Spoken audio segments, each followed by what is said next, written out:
Je devrais en fait, Marcel Achard, vous appeler maître puisque vous Non, êtes non, écoutez, ça. académicien, mais Non, il me semble que ce serait vous vieillir de 10 ans si je faisais oh, ça. Et merci. je ne peux pas. Non, écoutez, on m'a toujours appelé maître. J'avais l'habitude d'aller chez Maxime quand j'avais 22 ans, 23 ans. Et les garçons de café, les maîtres d'hôtel, m'appelaient maître à ce moment-là. Alors, vous savez, le prestige de ce mot, c'est un peu effacé. Que ce soit maître pour une raison ou pour une autre, Oui, de toute oui, façon. oui, Si vous voulez, je vais vous demander de remonter loin dans vos souvenirs. Vous êtes d'accord? On va absolument, faire un voyage, on va faire un aussi, voyage en arrière. aussi loin que vous voudrez. Bon, on va remonter dans votre enfance, on va retrouver vos parents. Et j'aimerais que vous me disiez comment vous avez fait pour leur faire comprendre que vous vouliez écrire, que vous vouliez faire du théâtre. Ils ont eu une fâcheuse surprise quand j'avais, je sais pas, 12 ans. Ils ont vu mes carnets de classe, enfin je me les suis fait prendre par le professeur qui m'a longuement insulté parce que j'avais écrit une pièce qui s'appelait Henri d'Auvergne, mélodrame en 6 actes. Je conserve d'ailleurs le manuscrit avec des précautions peut-être exagérées, mais c'était un mélodrame affreux parce que je venais d'aller Trois Mousquetaires à Richelieu faisait mourir la plupart de mes personnages, si bien qu'au milieu du deuxième acte, il n'y avait plus personne à faire mourir, vous comprenez? Alors j'étais aussi sanguinaire que Shakespeare, même plus. Maintenant, si vous voulez que je vous parle de mes parents, j'ai aussi quelque chose à dire, parce que je suis, pour ainsi dire, le fils de mon oncle, et de toute éternité, j'aurais dû être le fils de mon oncle, parce que euh, il faut que je vous explique que mon père est en même temps mon grand-oncle, et ma mère, ma cousine germaine, n'est-ce pas? Parce que mon père ayant épousé sa nièce, je suis né par autorisation du pape et du président de la République. Vous voyez qu'il a fallu déranger les gens pour que je puisse arriver à exister. Et mon père a toujours été amoureux d'une de ses nièces. Il a épousé la fille de sa sœur Anaïs, mais il aurait pu aussi bien épouser la fille de sa sœur Céline ou la fille de sa sœur Augustine, parce que toutes étaient amoureuses, folles de lui. Il faut dire qu'il était très beau, ce garçon, superbe avec une énorme moustache, plus près de Clémenceau que de Pétain, quand même, une énorme bacchante, Mais disons-le. s'il en avait épousé une autre, vous ne seriez pas là. Ah, non, mais c'est-à-dire que je serais là, en tout cas, parce qu'il aurait épousé une de ses nièces, quoi. Et ça aurait été ou bien, je ne sais plus leur nom, Céline, ou bien Marie-Louise, ou bien Augustine, la dernière, celle qu'il a On ne épousée. parlait pas de théâtre dans cette famille. C'était... Pas du tout. C'était mon grand-père, qui était aussi mon arrière-grand-père, pour les raisons que vous savez, était maquignon. C'est-à-dire qu'il vendait des chevaux, et il était d'ailleurs le plus fort maquignon de toute la Drôme. C'était le roi des marchés. Il vendait les chevaux comme personne. Et je n'ai pas hérité de je sais pas, De ce don. non, je ne sais pas vendre mes chevaux, je ne sais pas du tout. Et vos parents, à vous, faisaient quoi, votre père? Mon père avait un peu renoncé à ce métier de maquignon qui ne lui plaisait pas. Alors il était parti de Saint-Sorlin-en-Valois, qui est euh, depuis 1785, je ne sais pas, le lieu de la natale, enfin De la la maison famille. natale, oui. Et il avait décidé de partir pour Vienne, qui était la première étape, vers Lyon. Pas parce que Vienne, Isère, pas Vienne, Autriche, bien Oui. entendu. Et alors, il avait pris là, un petit café, et puis il a eu la chance, je ne sais à la suite de quel événement, d'avoir droit à un bureau de tabac. Alors ça a été le luxe, on a pu prendre un café épatant, qui était d'ailleurs très très bien, et alors où on vendait aussi le tabac. Dans votre cas, il n'était pas question de faire une carrière au théâtre à Lyon, il fallait venir à Paris. Ah, j'ai d'abord essayé, c'est bien, mais je ne suis pas fou, j'ai d'abord essayé de la faire à Lyon. Mais heureusement, on m'a repoussé du pied de la façon la plus fâcheuse. J'avais d'abord entrepris d'être acteur, naturellement, et j'ai passé le conservatoire de Lyon. J'étais plutôt doué pour jouer les comiques, et une mauvaise idée m'a fait choisir la mort de Cyrano de Bergerac pour me produire. J'y ai été absolument épouvantable parce que d'abord, je me suis cassé la figure en montant sur le proscenium. C'était un très mauvais départ pour une scène dramatique. Après, j'ai dit ne me soutenez pas personne. Et alors, ma partenaire était trop près de moi, je ne l'ai pas vue. Je lui ai foutu une énorme claque en pleine figure, ce qui a continué à abîmer ma scène.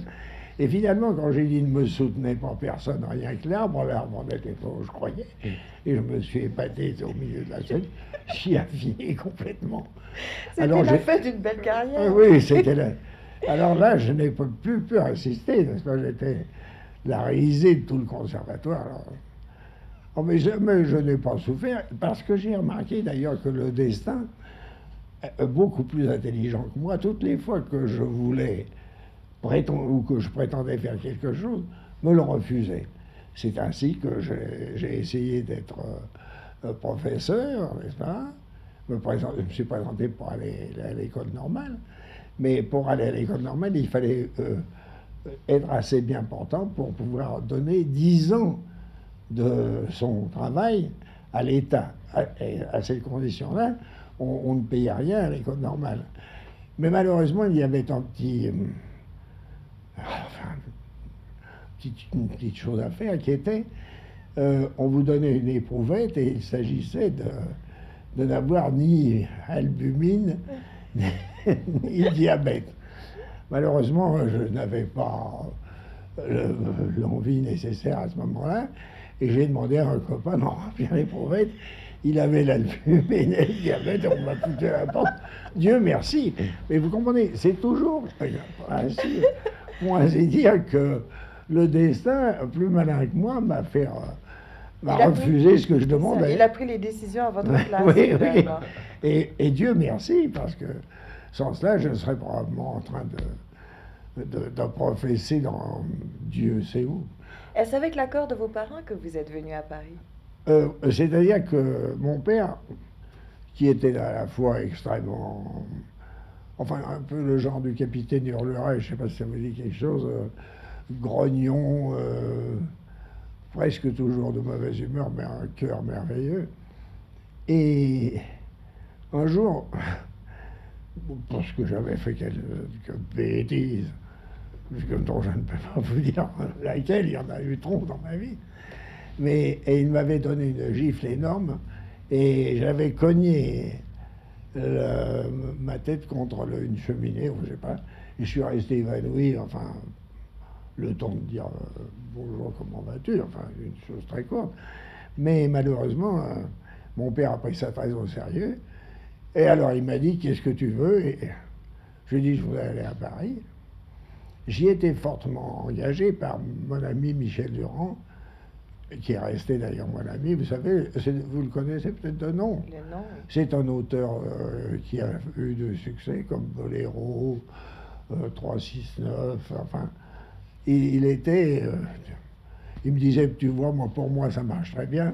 Étant donné ton génie personnel, tu vas réussir de façon ébouriffante. Je l'ai cru, naturellement. On croit toujours ce genre de choses, surtout quand on a 19 ans, 18 ans là même. Et alors, j'ai dit à mon père, je voudrais aller à Paris. Il m'a dit, alors voilà, je vais te donner ton billet de retour, première chose, parce qu'il pensait bien que je n'y resterais pas, ton billet de retour, et puis alors, quelques menus monnaies pour vivre Juste comme il faut. Oui, pendant un petit mois, quoi. Alors Que tu vois. avant qu'on arrive à Paris, nous, on va s'arrêter. Juste une pause et on continue avec Marcel Achard.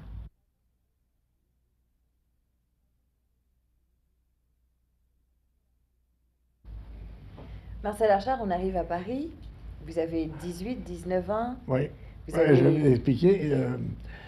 Je suis arrivé à Paris le même jour que Wilson, qui arrivait porteur des 14 points et de l'enthousiasme de tous les mondes, puisqu'il apportait la paix pour toujours. Enfin. Et je dois dire qu'il y avait un monde fou dans les rues sur mon passage, parce qu'enfin, je passais aussi, n'est-ce pas? Alors, Oui. alors j'avais pris soin de mettre dans un petit coffret que j'avais acheté à Lyon les reliques de mon amour perdu, parce que j'avais une femme à Lyon qui s'était réconciliée avec son mari, ce qui était ignoble, une trahison On n'avait atroce. pas le droit de vous faire ça. Mais là, c'est ce que j'ai dit tout de suite. Et alors, j'ai loué d'abord, avant toute chose, j'ai consacré les 3/4 d'argent à louer une chambre pour plusieurs mois, aux rues des Fossés Saint-Jacques, ce qui était une petite rue, qui est toujours une petite rue adorable, vous savez, perdue dans le quartier latin, après le Panthéon. Enfin, mais enfin, l'allusion au Panthéon est tout à fait... C'est un accident. Oui, c'est accidentel. Alors, là, j'ai vécu très mal, très mal. Il faut dire, comme on dit, j'ai mangé de la vache enragée, encore pas tous les jours. C'est-à-dire que j'ai ramassé mes griefs et ravalé ma bile pendant un certain temps. Mais après, j'ai décidé, sur le conseil de Durand, de faire du porte-à-porte pour les machines à écrire, vous savez, le Vous papier. étiez vendeur. Oui, j'étais vendeur de papier carbone. Alors, Et ça a marché, ça? eh ben non. Pas du tout? Pas du tout. Mais non, pas du tout. Il faut vous dire que j'étais très timide, que j'avais une gueule d'empeigne, il n'y a pas d'autre mot, et les secrétaires dactylo étaient, comme elles sont encore maintenant, très jolies. Et alors, naturellement, je bafouillais, j'étais misérable et lamentable. Et elles me refusaient impitoyablement mon papier carbone, qu'elles avaient un meilleur compte, probablement, dans De d'autres meilleur maisons. vendeur. De meilleurs vendeurs, oui, et d'autres maisons. Monsieur Achard, aviez-vous déjà, je vous interromps, ces lunettes Ah non, fantastiques? ah non, là, vous avez bien fait de m'interrompre, parce que je ne les ai eues qu'à Paris, en arrivant. La première chose que j'ai faite, c'est alors, l'imitation d'Harold Lloyd. Vous savez, Oui, Harold Lloyd, très bien, le célèbre comique comique américain, oui, américain. oui. Et alors, je l'avais vu 100 fois au cinéma Grollet, et j'avais décidé de troquer mes ignobles lorgnons, car c'était des lorgnons, vous savez, c'était une chose atroce. Et je les ai troqués contre mes lunettes tout de suite. Et c'est à ce moment-là que vous êtes devenu très beau. Oh, non. En tout cas, on s'en est pas aperçu tout de suite. Non, avec les lunettes que vous vouliez, ça devait vous Ah donner oui. de l'assurance. Sûrement, parce qu'après, je suis allé me faire foutre à la porte ailleurs. Mais alors ça, c'était ma faute entièrement. Alors, là, au début, c'était la faute des dactylos, mais là, c'était la mienne. Pierre Cise, qui était un ami de Lyon, et qui serait devenu un grand tragédien si une balle allemande ne lui avait pas coupé le bras droit. Car en somme, je lui ai vu jouer Jésus-Christ avec le bras coupé, alors, ce qui était assez extraordinaire, dans la Samaritaine d'Edmond Rostand. Alors, Pierre Cise, qui était secrétaire général du Vieux Colombier, me fait engager comme souffleur. Mais ça, c'est un poste intéressant pour quelqu'un qui veut faire du Eh théâtre. ben, oui, justement, je débutais mal, mais enfin je Mais débutais. ça s'est bien passé? Et non, c'est toujours la même chose. Mais alors là, je vous dis, c'est encore ma faute. Parce que la comédienne avait des jambes sublimes. Alors je ne sais pas si vous vous rendez compte, la place de souffleur pour regarder des jambes au maximum, c'est la meilleure, il n'y a pas à discuter. Et alors, un jour que je m'attardais à regarder ses jambes, je l'ai laissée en carafe, j'en étais à 4 pages derrière. Et elle a eu besoin de vous? Elle a eu besoin de moi, on a été obligé d'interrompre, et j'ai été le soir même jeté à la porte, et la France a perdu un merveilleux souffleur, enfin. C'est pas la seule fois dans votre vie où des jambes de femmes vous auront fait perdre la tête. Ah, non, c'est pas la seule fois, mais j'aimerais autant... Ne me dites pas que vous arrivez à l'âge où vous n'aimez plus en parler. Ah, alors, non, bien en parler, mais enfin, la présence de ma femme ne rend pas les choses. Mais surtout que votre femme, Juliette, qui est Oui. une femme admirable, Ah oui, ça n'est ne- pas sans savoir que vous avez beaucoup aimé les femmes. Oui, elle le sait, très bien. Et elle a même, Et puis elle s'arrange. elle a même partagé avec vous toutes ses confidences. Oh non, moi j'essaie de rien lui dire, mais c'est elle qui découvre tout petit à petit. Elle est très maligne, n'est-ce pas? Elle est très, très adroite.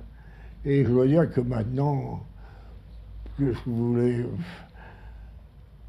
Enfin, je me trouve assez usagé pour ne plus intervenir dans ces histoires. Votre première pièce de théâtre, la vôtre, une que vous avez écrite, a été jouée à quel moment? Ben, écoutez, ça dépend. J'ai eu une pièce jouée au Théâtre Guignol, d'abord, qui s'appelait Tartuffe, et qui était une parodie de Tartuffe, comme vous pouvez vous en douter.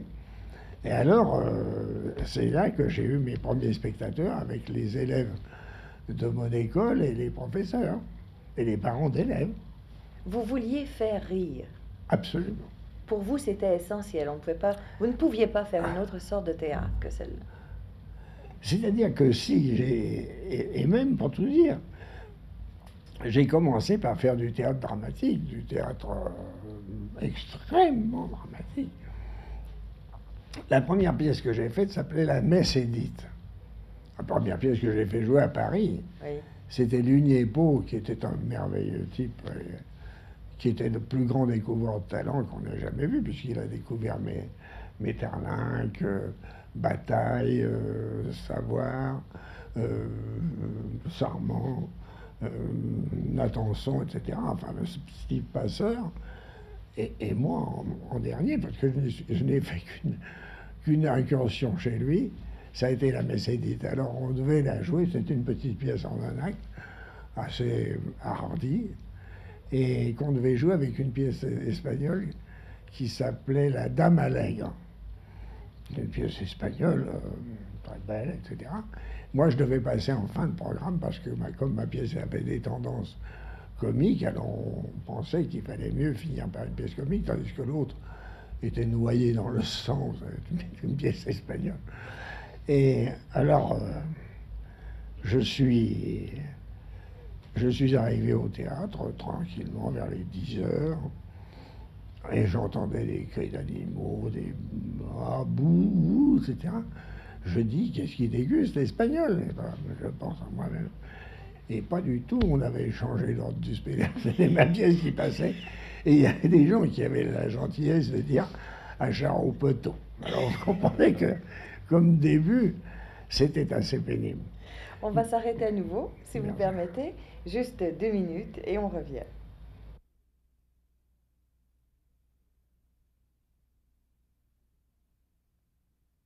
À quel moment, Monsieur Achard, avez-vous pensé à l'Académie française? Jamais. Même pas au moment où ça vous est arrivé? Non, parce que celui qui m'en a donné l'idée, c'est André Siegfried. Il habitait la même maison que moi, et c'est lui qui m'a dit le premier, vous serez un jour mon compagnon de jeudi, nous irons à l'Académie en marchotant, n'est-ce pas, le long du quai, parce que c'est très près de chez moi, l'Académie. Vous ne vous en rendez peut-être pas compte, mais ceci est le commencement d'un costume d'académicien. Ah, pardon, cher Cardin, c'est plus un essayage, c'est une acupuncture. Vous faites joli, hein? Est-ce que vos parents vivaient encore quand vous êtes devenue académicienne? Non, non, mais ils vivaient encore. Et c'est la plus grande joie que j'aurais faite quand j'ai été reçu à la Comédie Française, pas à l'Académie, mais à la Comédie Française. Alors j'ai fait jouer là une pièce qui s'appelait La Belle Marinière, qui a été mais alors la bataille d'Hernani, mais en tout petit, mais enfin la bataille d'Hernani, ils se battaient comme des chiens. Les gens des tribunes, enfin du parterre, et les gens des On se battait dans la salle. Oui, ça je peux le dire. C'était une petite bataille d'Hernani, toute petite, mais enfin à ma mesure, mais c'était bien. C'était quand même très bien. Et quelle était la réaction de vos parents, sachant que vous étiez joué à la Comédie Française? Oh, ils étaient fous d'orgueil. Parce que j'avais eu avant un triomphe qui s'appelait Jean Dalune et qui ne les a pratiquement pas touchés. J'ai eu juste, enfin, 3 mois avant cet échec foudroyant de La Belle Marinière, j'avais eu le triomphe de Jean Dalune, ce qui est d'ailleurs encore une autre histoire. Vous la voulez? Je peux vous la Jean raconter. Dalune, l'histoire Ouais. de Jean Dalune. Oui, parce que j'ai eu beaucoup de mal à avoir la distribution à laquelle je tenais pour Jean Dalune. Je voulais avoir Michel Simon, Jouvet, Renoir et Valentine Tessier, vous pensez? C'est une affiche. Oui, c'était une affiche. Alors, la pièce, même si elle n'avait pas été très bonne, mais c'était pas le cas, je le dis tout de suite sans vanité, mais c'était pas le cas. C'était une très bonne pièce, et d'ailleurs elle a fait ses preuves, puisque ça fait 40 ans qu'elle se joue sur plus de 40 ans, 43 ans, 44 ans. Alors,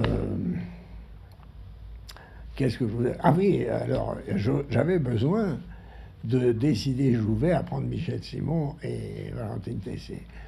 Valentine Tessier, il voulait bien encore, parce qu'elle avait quand même une grande réputation du Vieux-Colombier. Elle avait été la grande star de Copeau, etc. Et alors, enfin, elle existait considérablement, mais Michel Simon n'était rien. Il avait juste joué une de mes pièces au Théâtre de l'Atelier et 2 ou 3 figurations chez Pitoyev. Alors, Michel Simon, qui n'est pas bête, comme vous avez pu le savoir, s'est dit, Jouvet ne va pas me prendre à la bonne, il faut que je sois prudent.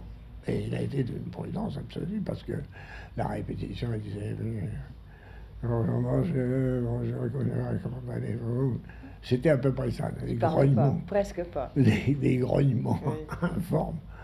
Et Jouvet nous engueulait. Pardon, ce mot n'est pas encore. Pas encore à l'Académie? Oh si, il existe, mais il n'est pas recommandé, quoi. Mais il dit bien ce qu'il veut dire. Oui, oui. Alors, Jouvet nous a vraiment insultés, parce qu'il nous disait, c'est ça votre miracle, c'est ça votre merveille. Ben, ouais. Et on l'entend pas, il bafouille, enfin, il est misérable. Enfin, c'est bien fait pour toi, mon vieux Marcel, tu l'as voulu, tu l'as eu. Alors arrive le soir de la Générale, et Michel Simon devient un volcan de rigolade. Jouvet, qui avait commencé la pièce, en distinguait un petit peu Victor Boucher, vous savez, tout à fait théâtre de boulevard, disons-le, puisque maintenant il paraît que c'est une chose péjorative. Enfin, moi, c'est pas mal avis, mais oui, je trouve qu'il n'y a pas de théâtre de boulevard, il y a du bon théâtre, et puis il y a pas de... Enfin, mais ça serait une grande digression, n'en parlons plus. Mais alors, Jouvet avait commencé, un petit peu Victor Boucher, très distingué, charmant, etc. Et alors, il a vu entrer un volcan de rigolade, la salle hurlant de rire avec Michel Simon. Et alors, lui, a commencé à être comme un papillon dans un orage. Et il était très, très, très, très, très embêté. Mais il avait une sortie en coulisses avant l'entrée de Valentine, et il lui a dit, on ne va pas se laisser bouffer comme ça. Et ils ont décidé en une seconde de jouer tout autrement le reste de la pièce. Lui, il s'est dit, je ne peux m'en tirer que si je suis un héros. si je reste le petit bonhomme le misérable que j'ai fait, ça n'ira nulle part. Et c'est l'histoire. Et c'est l'histoire. Alors, on peut dire, enfin, en 10 minutes, On a refait. et la mise en scène. il a refait entièrement son caractère, son personnage. Il a vu ce qu'il y avait dedans et il en a fait un héros. C'est devenu une espèce de Don Quichotte. Enfin, c'était épatant. Alors, Monsieur Achard, vous y êtes à l'Académie depuis un bon moment maintenant, si bien que vous vous y rendez, j'imagine, aussi régulièrement que possible. Qu'est-ce qui se passe à l'Académie française? Ça vous fait rire? Oui, parce que ça a dépendu beaucoup de nos camarades de classe, vous comprenez. Moi, pendant 2 ans, j'ai été à côté de Cocteau. Alors ça, c'était vraiment un enchantement parce que j'étais entre Pagnol et Cocteau et je dois dire qu'il n'y a rien de plus enchanteur que ça. Parce que Pagnol est d'une drôlerie extraordinaire, mais dans son style marseillais, n'est-ce pas? Et Cocteau, c'était l'improvisation. Si je comprends bien, on s'y amuse ou on s'y ennuie selon l'endroit où on est situé. Moi, je crois, je suis presque sûr de ça parce que je vois des collègues en face, des confrères, pardon, il ne faut pas dire des collègues, des confrères en face qui ont l'air de s'ennuyer ferme. Mais ça, je crois que ça dépend de l'humeur des typos. Il y a des gens qui souhaiteraient s'amuser et qui sont malheureusement mal placés. Qu'est-ce que vous voulez que je vous dise? Il n'y a pas moyen de changer de place. Ah non, une fois que vous êtes installé. Vous avez un siège et c'est ça. Oui. On n'a pas de siège, ce sont des bancs, tout C'est ça. ça. C'est une infâme. Quand on parle de fauteuil, il n'est pas question de fauteuil. Et c'est d'ailleurs C'est bien moins dommage parce qu'on confortable. est rudement mal assis. Il faut prendre ça au sérieux ou pas, l'Académie française, de nos jours? Écoutez, moi je crois que quand on y est, il ne faut pas. Mais avant d'y entrer, il faut. Bon. Non, écoutez, parce que on fait un très bon travail sans en avoir l'air. Vous savez, c'est pour essayer de sauver la langue française. Et je dois dire que souvent, vous nous aidez du Canada. Ah bon? Ah, parce que vous nous rappelez à l'ordre, Ça vous arrive? quelquefois. Oui. Mais bon, écoutez, mais très souvent, vous dites, il ne faut pas dire ça. Enfin, vous êtes surpris quand les Français s'expriment mal, car ils s'expriment très mal. Si vous entendez les gens parler dans la rue, c'est une honte, n'est-ce pas? Et vous nous rappelez à l'ordre, et sévèrement, et c'est très bien. Et nous nous en félicitons, et nous avons notre Gilson, qui est chez vous d'ailleurs, qui travaille à Ottawa, ou je ne sais pas, quelque part. Je ne sais pas s'il est au Québec ou... Je ne suis pas très penché sur cette Vous histoire. êtes meilleur en langue française qu'en géographie. Oui, oui, oui. Ah non, je sais quand même qu'il y a une différence entre Ottawa et Québec. Mais écoutez, nécessairement, quand on se rend à l'Académie française, on y rencontre des gens qu'on estime, des gens pour Ah qui oui. on a de l'admiration, forcément. Oui. Il y a tant d'esprit dans cette maison qu'il faut que ça serve à quelque chose. On parle d'autre chose, j'imagine, à part la langue. Oui, mais c'est tout de même le principal sujet de préoccupation. Par exemple, on entre à 3h30. Bon, mais personne n'est là à 3h30, tout le monde est là à 3h, vous comprenez? Avant? Bien sûr, et on bavarde et on dit des blagues et on s'amuse. Je dois dire que c'est la meilleure partie De la parce que rencontre, de la réunion. le dictionnaire, moi, je ne m'amuse pas énormément. Vous êtes rendu où, là, avec le dictionnaire, maintenant? Ah ben moi, je suis entré sur le mot catastrophe. Le destin. Le destin. Et nous en sommes tout de même à débrouiller.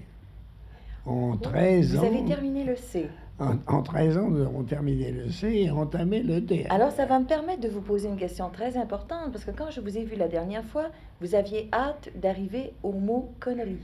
Oui. Est-ce que vous y êtes passé? Nous y sommes passés, mais mal. Ah, Et tiens. je veux dire mal à cause de René Clair.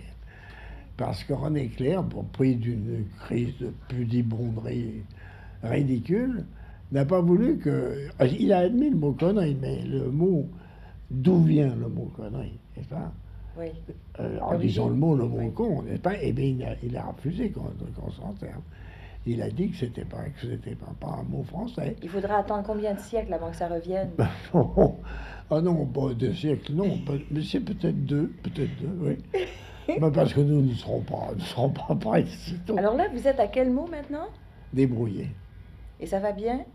Ah, débrouiller, ça va très bien. Bon, c'est un mot facile, n'est-ce pas? Puis il n'y a pas de complications. Et puis alors, si on ratait le mot débrouiller, quoi aurions-nous l'air? Dans la langue française, il Oui. me semble que ce serait difficile. Ah oui, Monsieur Achard, quand on entre à l'Académie française, on devient immortel. oui, bah, en viager. Ah bon? Expliquez ce que ça veut dire en viager. C'est très peu connu chez nous. En viager, ça veut dire qu'on vous verse une rente jusqu'à ce que vous mouriez. Alors, nous sommes immortels jusqu'à la mort, quoi. Au fond, c'est de la fausse représentation. Ah oui, ça, c'est une erreur absolue. Nous ne sommes pas immortels, hélas. Que j'en ai vu mourir de camarades. L'autre jour, il y avait une discussion qui vous aurait amusé autant qu'elle m'a amusé moi. Ionesco prétendait que nous avions une mortalité de 3,12 par an. Et je ne sais plus qui c'était, je crois que c'était... attendez, il faut que je retrouve le type exact. Ah, c'était Maurice Genevoix qui nous a dit, c'est absolument faux, notre moyenne de mort est de 3 tous les 2 ans. Ce qui allait beaucoup mieux, ça faisait Oui. 1,5 par an, c'est convenable, mais... Oui, c'est très Mais alors, rassurant. vous comprenez que plus de 3, c'était vraiment trop. Il n'y a pas beaucoup de femmes à l'Académie française. Ah, il n'y en a aucune, il n'y en a aucune. Il n'y en aura jamais aucune. Ah, il n'y en aura jamais, il n'y en aura jamais. Enfin, en tout cas, pas de mon vivant. Comment faites-vous pour y être heureux, vous qui les aimez tant, les femmes? Oh ben, j'aime pas celle-là, vous savez, la duchesse de la Rochefoucauld, comme personnage érotique, c'est tout à fait Mais discutable. bon, on ne peut pas faire entrer des danseuses à l'Académie française. Ben non, alors c'est justement pour ça que c'est pas la peine. Merci beaucoup, monsieur Achard.